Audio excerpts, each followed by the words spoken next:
Uh, um, I expected a lot more out of this game. This was appalling from the Brumbies. Like, there was no grit. There was no determination. There was no resilience. It was just really, really poor from the Brumbies. I expect them to not I expect the Brumbies to win this game. Let alone get flogged. This was really, really poor. The Australian teams really lacks the discipline under pressure and really lacks resilience to fight when things are tough. This was... I don't know. I genuinely don't know how you can be a professional rugby player and you have no resilience. You had one good game against Crusaders in the first round, and now you just get flogged by every team. You're under a little bit of pressure. It's a tough game. It's tough out there. It's not easy. And you just... literally, nothing working for the Brumbies. The attacks weren't going anywhere. Just giving away penalties everywhere. Really, really poor performance. And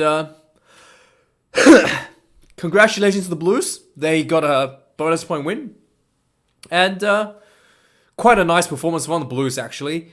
Their set pieces look good. Their backline running looked really good. There was good defense. And the Blues had some pretty smooth gameplay out there. And the Brumbies were just... Anyway, let's go from the start. Right from the start, the Blues were putting pressure on the Brumbies. And it's pretty even from the beginning. This game... this game, both sides had really, really good scrummaging. Let's just start with really, really good scrummaging. And it was like a real test of strength, power, and technique in the scrummaging. This was really, really good to see. Both sides had their wins, both sides had their losses. And I think overall the Blues probably edged out ahead over the Brumbies in the scrummaging. But this scrummaging in this game was really, really nice to see. And I really actually enjoy the contest up front. But the Brumbies held on to the scrummaging at the beginning. And then, they just fell apart under pressure. Anyway, the Blues gets their first try 50 minutes into the game. There was a line out for the Blues from apparently Brumbies ran into their own players for obstruction. So it's a silly mistake, just all game. Silly penalties given away. So Blues going for a line out, came in with a maul, and it was just very well executed maul. And Ekman had the ball, peeled off at the back, goes in for the first try. 15 minutes in, first try for the Blues. And then the game kind of just evened out a little bit for the next period. It was pretty close contested. A few scrums went ahead, and Brumbies and the Blues scrum seems to be dominating a little bit, but Brumbies were holding on as well and had one turnover, I think, against the Blues. But anyway, 22 minutes in, there was a penalty against the Blues. Brumbies thought, we're going to take this game seriously and we'll take the 3 points. First 3 points on the board, 22 minutes in, from a kick for the Brumbies. Stay in touch, 3 points to 7. 22 minutes in. And then the Brumbies kind of kept building on it. It looked kind of good. It looked like the Brumbies were going somewhere in this first 30 minutes of the game. Or 35 minutes of the game. At around 33 minutes, there was repeated penalties against the Blues. The Brumbies were building a lot of pressure inside the Blues half. The referee pulls the Blues teams over and says, give you guys a warning. Any more penalties, someone's going off the field. So the Blues were really, really on the edge here. The commentators are all saying, okay, Brumbies should take it out of 3. But I thought to myself, this would be a good time to score a try. And the correct decision was made by the Brumbies. They had the Blues on the ropes. It's time to go in for the kill. Time to get a big knockout. And they did. They went for the line out and they had a maul coming in. And the Blues are really, really on the edge. They really didn't want to collapse this maul illegally and get penalized and get someone in the bin. So the Blues were just like trying to hold on. The Brumbies has the backs come in. So everyone started piling in. The maul rolled. Splitting half, the maul rolled. Second half, the back half, the maul rolls into the front. And they drive. The backs joined in. Helped in with the push. Drives in for the first try of the Brumbies. Lotzio converts. And Brumbies, believe it or not, we're up at 35 minutes. We're up 10 points to 7. Okay? And this is approaching halftime. And at this point, I thought, the game looked quite good. Going for both ways. There was good scrummaging contested from both sides. Good execution on the set pieces for both sides as well. A little silly penalties here and there. But overall, pretty even. And then it just fell apart. Everybody knows. Excuse me. Everybody knows the last few minutes going into the halftime and the first few minutes coming out of halftime is really, really important. And the Blues understood that, but the Brumbies just didn't. As soon as they were scored, they just switched off right away. Just, boop, a light bulb just switched off right away. A minute later, the Blues had a penalty against the Brumbies. And instead of going for a try, the Blues said, we're going to take 3. So the Blues levels the score 10 points to 7 with only about 2 minutes left. Okay? And sure enough, just before halftime, you figure if the Brumbies can go in halftime, 10 points to 10, it's fine, not a big deal. You can work with that second half. And the Blues really started to show why some of the players play for the All Blacks. Okay? So the Blues halfback, Christie, gets the ball. So there was, I think there was a few phases around the halfway point. The halfback gets the ball. And he just did a really nice short pass to Rieko Ioane, who ran a really good undersline, just short undersline into the, I think this would be the 10 and 12 channel. Okay? And he just popped straight through the Brumbies defense. And as he strides through down towards the Brumbies try line, the fullback comes up to tackle him. He offloads to back to Christie, the number 9. And Christie, right? He was like behind Rieko, and he had a few players around him. And he's like a number 9. He's not that big. He's tiny. Okay? He got the ball about 30 meters out from the try line. And it literally looked like he was doing some kind of, I don't know. It looked like he was in Matrix or something. It literally looked like he was in the Matrix. He was just like bob and weaving, jumping around, diving, and there was 4 or 5 people from the Brumbies team around him trying to tackle him. And he's managed to, and you were like, okay, he's going to get tackled now. He's going to get tackled now. He slips off 2 tackles, and he basically steps another 2 players, and then he eventually ended up getting caught, but it was too close to try anyway. He falls down, goes over for the second try for the Blues at 38th minute. That was like really impressive to see from a little halfback. He just beat so many people. You were watching, you're like, okay, he's going to offload it back to Rieko, or he's going to offload it, he's going to get tackled. Oh, he's going to get tackled now. Oh, he's going to not. He just keeps going, keeps stepping, like, it looked like he was in the Matrix. Like, dodging, duck diving. Remember the 3 Ds of dodgeball. Duck, dive, deep dodge. The 5 Ds, right? Duck, dodge, deep dive, and dodge. Okay, that's literally what he did. And he just like managed to go through 5 players. I think it was 5. The 5th player caught him, but it was too late to go over for a try. I could not believe what I saw here. It was unbelievable. Anyway, the Blues goes in for the second try just before halftime and pulls ahead by 7 points going halftime. Now, second half, as we all know, completely fell apart for the Brumbies. That was atrocious to see. The Brumbies has had bad second halves in Super Rugby AU.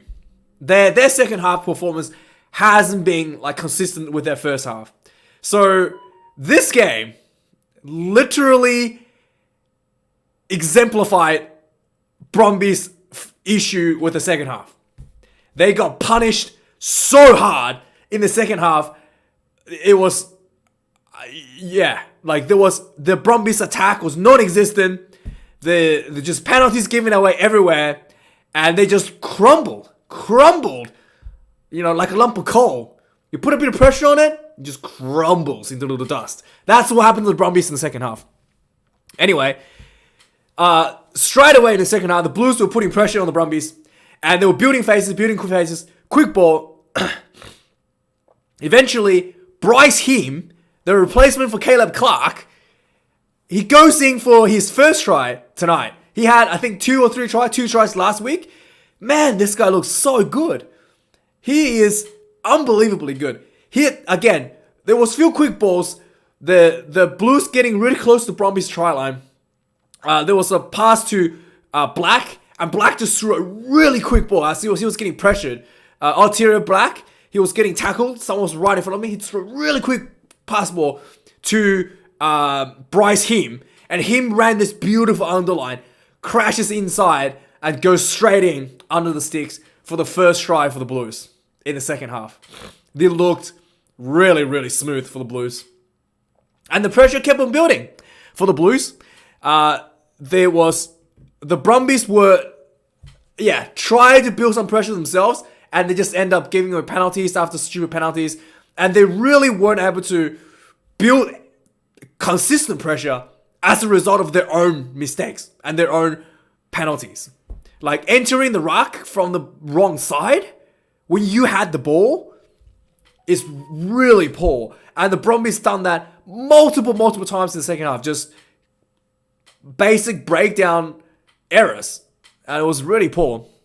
So after a period where Brumbies weren't going anywhere, Blues were able to come back for their second try in the second half. So the Blues were building themselves, and unlike the Brumbies, weren't giving away penalties, weren't giving away stupid knock-ons or anything. 10 plus phases, the Blues were piling in onto the Brumbies. There was they got really close to the line. Excuse me. The Blues got really close to the line, and there was a really there was a ball. There was basically a ball to a player, and AJ Lamb was running a loop. So I think it was Black to him, to Bryce Heem, and Bryce Heem had AJ Lamb come around the loop, and Bryce Heem just turned and boop, little short pass to Lamb just behind him, gets the ball, and Lamb ran this circle around the defenders, and he just cuts back in. He ran around Lamb, cuts back in, and the Brumbies were just again, suddenly there was one extra person in attack, and the Brumbies were just nobody saw this coming. Basic stuff. Nobody in Brumbies saw this coming. Cuts in, gets himself in for the second try in the second half for the Blues. Look, it was really painful to watch. As a viewer, I can see something's gonna happen here. You can see there's a gap there that could be exploited. Yet the Brumbies were just anyway. Yeah, and it's just really good play from the Blues as well. Building phases, quick ball, building phases, and they just eventually created a small overlap with a loop runner, and that's it. Try time. And finally, and the game got even worse for the Brumbies. The Blues were piling on pressure again, and the referee, just like the first half, gave the Blues a warning for repeatedly giving away penalties inside their own half. The referee gave a warning to the Brumbies. Unlike the Blues, the Brumbies were not able to hold their discipline. They've been penalized again and again and again in the second half, and they're not able to, like... Anyway, Faenga gets on the field. I think this might be the first, like, you know, he's only been on the field for like a few minutes. He gets a yellow card. The Blues had a line out. He illegally collapses the line out, and he gets a yellow card. Right after the referee, you know, warned the Brumbies for not giving away any more penalties.